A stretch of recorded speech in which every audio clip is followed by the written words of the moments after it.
हिनोतिया के शासकीय भूमि पर संदिग्धों का कब्जा।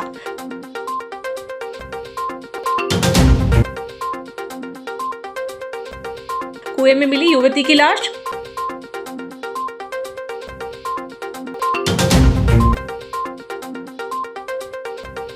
अवैध कॉलोनियों पर जिला प्रशासन की कार्रवाई।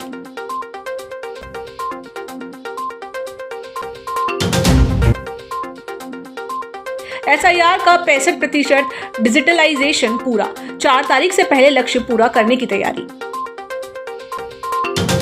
जबलपुर के बरेला के हिनोतिया में शासकीय भूमि पर संदिग्ध लोगों द्वारा कब्जा कर झोपड़ियां बनाकर रहने की शिकायत पर कलेक्टर राघवेंद्र सिंह ने सख्ती दिखाई है। कलेक्टर ने तत्काल नोटिस जारी कर जमीन खाली कराने के निर्देश दिए हैं। वहीं संदिग्धों की नागरिकता की जांच पुलिस द्वारा की जा रही है, क्योंकि ग्रामीणों ने आशंका जताई है कि ये लोग बांग्लादेशी या रोहिंग्या हो सकते हैं। जांच के बीच बताया जा रहा है कि नोटिस मिलते ही इन परिवारों ने हिंदू संगठन से संपर्क कर हिंदू धर्म अपना लिया। नहीं, दोनों अलग अलग चीजें हैं। इसमें ये हम लोगों के संज्ञान में आया था कि उसके आधार पे तहसील द्वारा शासकीय भूमि पर अवैध तरीके से निवासरत कुछ लोग हैं, उसमें तहसील द्वारा इनको नोटिस दिया गया है अतिक्रमणवाद चला के, और फिर इनसे ये अपनी भूमि खाली कराने की प्रक्रिया जो है की जा रही है।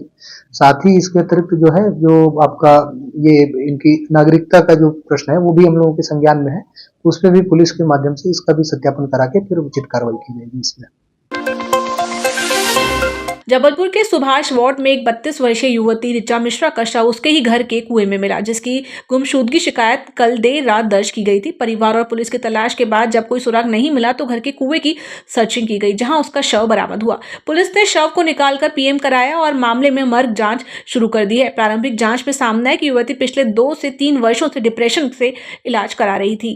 कल देर रात एक गुमशुदगी दर्ज की गई थी। ऋचा मिश्रा है और सुभाष वार्ड में रहती है। इनकी उम्र लगभग 32 साल है और गुमशुदगी के बाद जब इनकी तलाश की गई तो काफ़ी तलाश के बाद जब इनका कोई सुराग नहीं लगा तो ज्ञात हुआ कि इनके घर में एक कुआं है।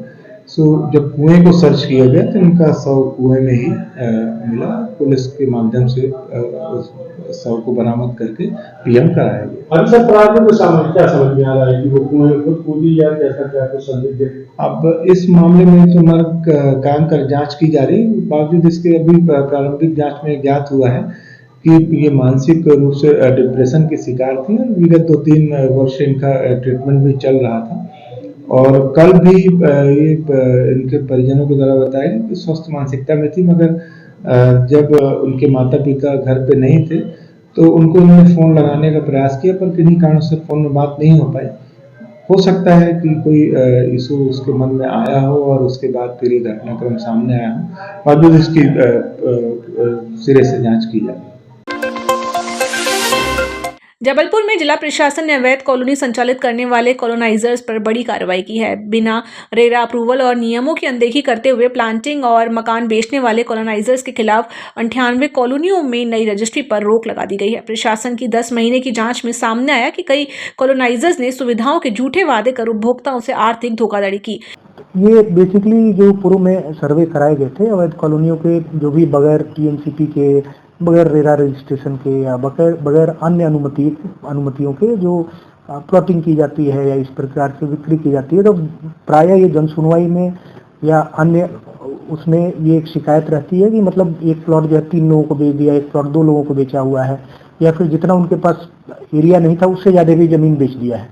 तो इसमें आम आदमी को बहुत परेशानी होती है। तो इसका एक सर्वे कराया गया था। उस सर्वे के बाद जो भी इस तरीके की कॉलोनियाँ चिन्हित हुई हैं सभी को बाकायदा नोटिस जारी किया गया था। नोटिस जारी करने के बाद इनकी सुनवाई की गई है और सुनवाई करने के बाद ये आदेश जारी किया गया है। इसमें प्राथमिकी दर्ज करने की एक प्रक्रिया होती है, वो प्राथमिकी दर्ज भी हम लोगों ने शुरू कर दिया है।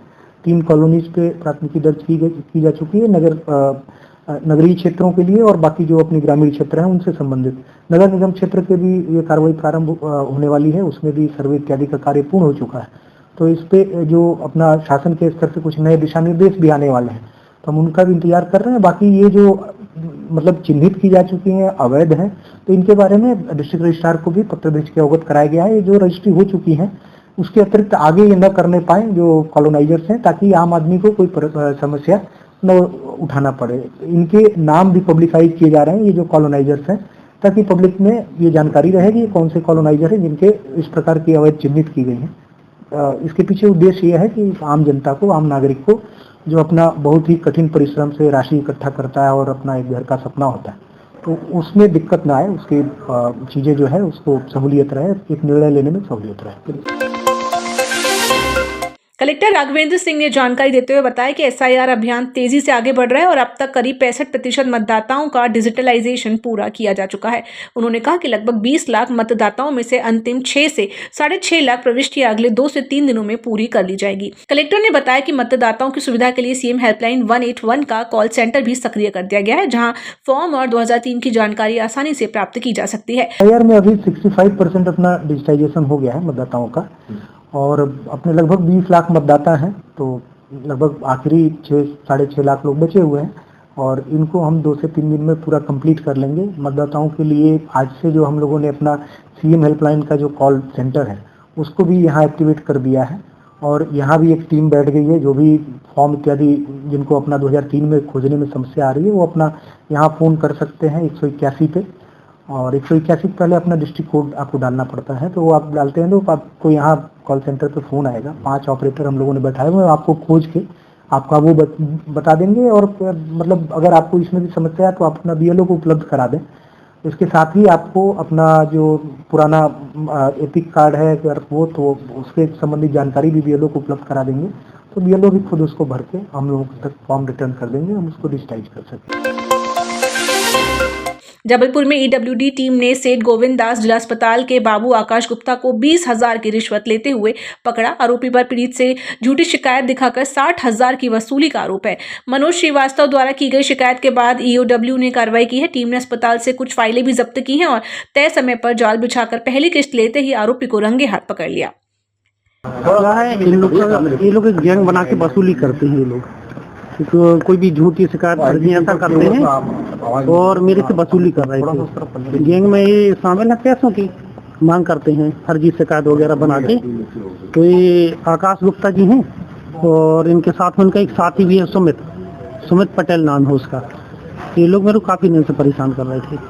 क्या कुछ कह रहे थे? कैसे मांग रहे थे मेरे से कि तुम्हारी कोई शिकायत है, कोई वकील है, मैं नाम नहीं जानता हूँ, उसके माध्यम से बोलते शिकायत आई है इनके पास में। तो कुछ स्वास्थ्य विभाग की शिकायत कि तुम ऐसा लैब वेब चलाते हो, कुछ ऐसा करके। जबलपुर रेलवे स्टेशन की स्पेशल चेकिंग के दौरान पुलिस ने एक युवती को संदिग्ध हालत में पकड़ लिया। चेकिंग के दौरान उसके ट्रॉली बैग से 6.098 किलो अवैध गांजा बरामद हुआ, जिसकी कीमत लगभग 1,21,000 रुपए बताई जा रही है। पूछताछ में सामने आया कि युवती एक नाबालिग को पैसों का लालच देकर साथ लाई थी और गांजा तस्करी में शामिल थी। दोनों को गिरफ्तार कर एनडीपीएस एक्ट के तहत मामला दर्ज कर लिया गया है। मार्गदर्शन में रेलवे स्टेशन जबलपुर एवं आने वाली ट्रेनों में लगातार चेकिंग अभियान चलाते जा रहे हैं। इसी तारतम्य में कल आकस्मिक चेकिंग जो है रेलवे स्टेशन मदन महल एवं आधारताल में की गई। जो रेलवे स्टेशन आधारताल पर 2 लड़कियां संदिग्ध रूप से दिखी, जो पुलिस को देखकर भागने का प्रयास किया। जिनमें से एक जो लड़की है जिसका नाम शिवानी खिचरे है, जो गोरा बाज़ार की रहने वाली है, के पास से एक सूटकेस मिला था, ट्रॉली बैग, जिसके अंदर गांजा मिला है जो 6 किलो का है, एवं साथ में एक बालिका भी है जो पैसों के लालच में इसके साथ गई थी और एवं मुनाफे के लिए जो है इसकी भागीदार थी। दोनों के खिलाफ एनडीपीएस 8/20 के तहत अपराध पंजीबद्ध कर कार्रवाई की गई है। मंडला रोड स्थित गोरा बाजार में आज नगर निगम की टीम ने अतिक्रमण हटाने की बड़ी कार्रवाई की। सड़क किनारे लगी अवैध दुकानों और कब्जों को मशीनों की मदद से तोड़ा गया। कार्रवाई के दौरान पुलिस बल भी मौके पर मौजूद रहा। निगम अधिकारियों ने साफ कहा, सार्वजनिक स्थानों पर अब किसी तरह का अवैध कब्जा बर्दाश्त नहीं होगा। आज क्या गोरा बाजार मंडला रोड पे कार्रवाई की अतिक्रमण हटाने की। इसमें नगर निगम, पुलिस बल, कैंट का अमला सभी शामिल थे। इसमें जेसीबी की मदद से काफ़ी ठेले टपरे जब्त किए गए हैं। कुछ को मौके पे उसको हटाया गया है, कुछ ठेले टपरे जब्त करके नगर निगम में चले गए, कुछ यहाँ पे अलग कर दिए गए। अभी मौके पे जो है गड्ढा खोदने की कार्रवाई की जा रही है कि जिसमें यहाँ पर वो जो भी है बैठ न सके पुनः। तो ये कार्रवाई सतत जारी रहेगी। अनुराग आचार्य, जेई कैंट।